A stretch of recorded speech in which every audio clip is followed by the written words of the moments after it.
Hello viewers, আজকে দেখাবো আপনাদের স্টার্টার কিভাবে কাজ করে। এটা হচ্ছে একটি স্টার্টার সার্কিট। এটা হচ্ছে লাইট এবং এটি হচ্ছে সাধারণত ফায়ারিং উৎপন্ন করে বা শর্ট সার্কিট উৎপন্ন করে। এটির মাধ্যমে শর্ট সার্কিট উৎপন্নের ফলে লাইট জ্বলে। লাইট জ্বলে সাধারণত এটি স্প্রুনিংয়ের মাধ্যমে। এটি সাধারণত ফায়ারিং করে এবং এটি ফায়ারিং এর ফলে এই চোখ লাইট জ্বলে। এর বাস্তব দেখাচ্ছে আপনাদের। এই হচ্ছে একটি স্টার্টার। এটির মধ্যে এই অংশগুলো থাকে, এটির ভিতরে এই অংশগুলো থাকে সাধারণত। একটি ডিপ লাইট এবং একটি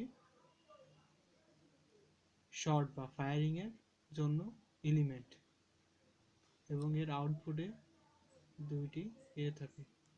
দুটির মাধ্যমে কারেন্ট যায় এবং এতে এর সাথে সংযোগ করা থাকে এবং ফায়ারিং এর জন্য এলিমেন্টের সাথে সংযোগ করা থাকে। এটি ফায়ারিং এর ফলে সাধারণত টিউব লাইট জ্বলে এবং এই লাইটও জ্বলে। ধন্যবাদ।